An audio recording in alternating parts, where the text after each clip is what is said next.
All right, I have a kind of three parts here to this question from Janine. The first one, she says, and she's referring to Revelation 12, 7 through 12.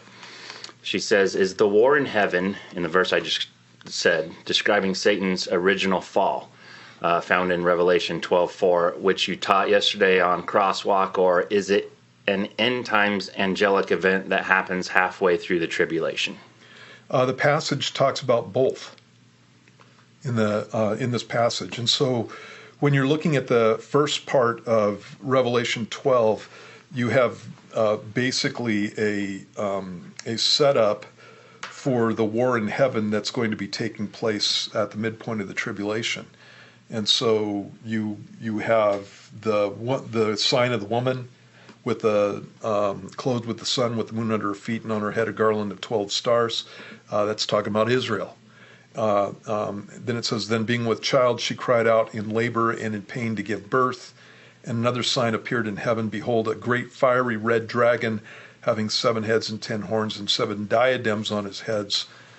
His tail drew a third of the stars of heaven and threw them to the earth.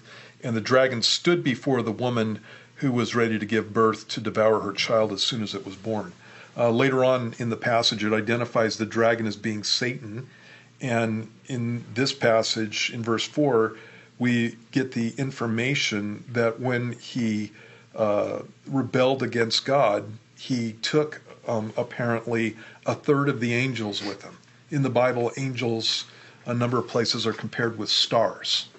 And so that's most likely what's being spoken about. And he is resisting the first coming of Jesus at his birth. And you see that in the influence of Herod the Great to kill the children in Bethlehem. And so that's what's being spoken about there. And then in verse 5 it says, she bore a male child who was to rule all nations with a rod of iron.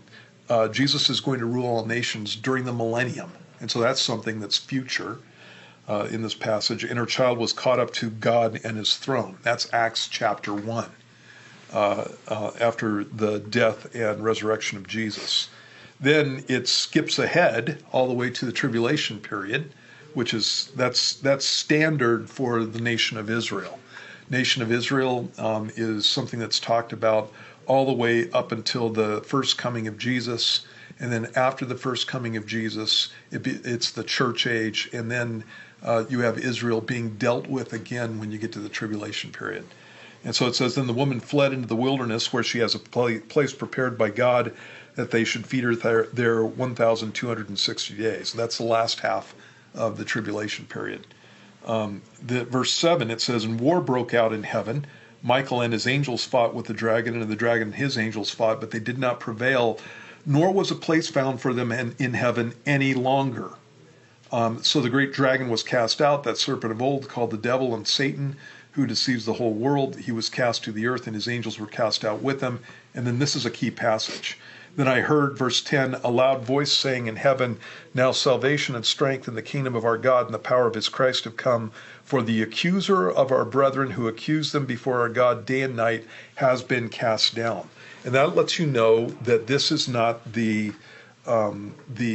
original fall of Satan in this passage, because what he had been doing up until this casting out of heaven was accusing the brethren before God. Okay, so that's her second question. I'm going to throw it in now since you're talking about it. But okay. She says, if it is mid-trib, does that mean Satan will no longer be able to stand and accuse believers before the Father?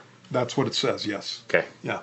And so at the midpoint of the tribulation, Satan is cast out and he's confined to the earth. He no longer has access to heaven.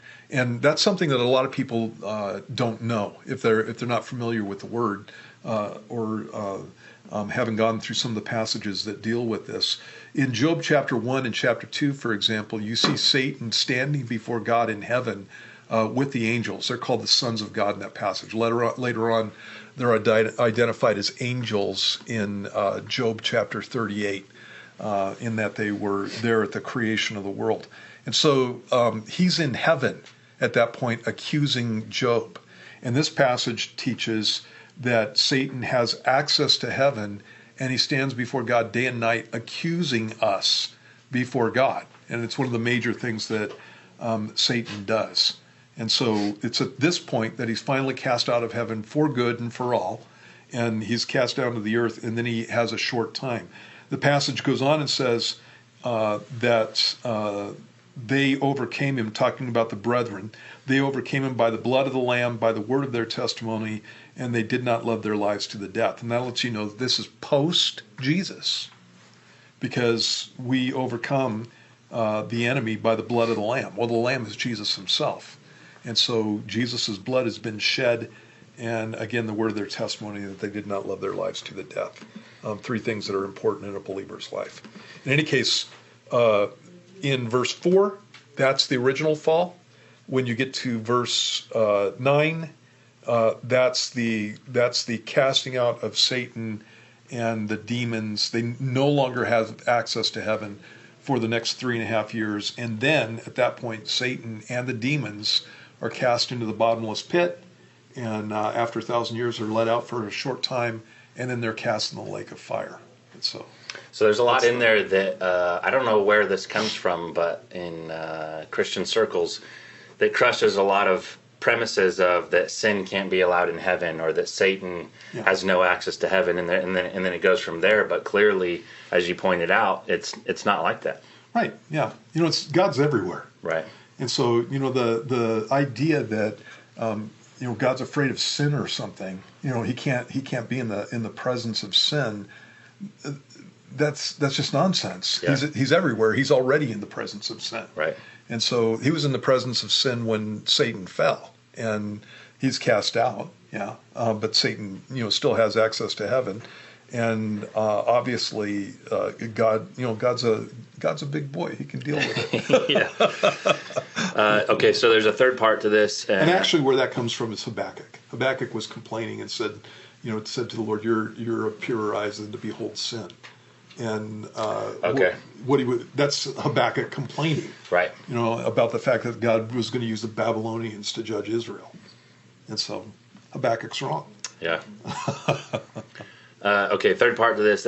She says, since the church will be in heaven at that time, will we be aware of that battle, or does it take place at a different level or dimension of heaven that we will not be able to see? ? Will we get to witness Satan and his demons' final fall out of heaven? I don't see why not. I don't know of a passage that would place us in any kind of distinct area, that's outside of the realm of what's going on with Michael the archangel and the rest of the angels and Satan. So I don't see a reason for that. Okay. So I imagine, we'll be there cheering everything on. Maybe we'll be involved. Maybe it's a precursor to the second coming. Yeah, like on this topic, if you're, like Michael, the archangel or somebody, and you're having to listen to this dude for however many thousands. That guy's been waiting. He's just standing in the background going, it's today the day. So when the Armageddon hits and we're slaying bodies, it's like, Michael's been ready for this. Yeah.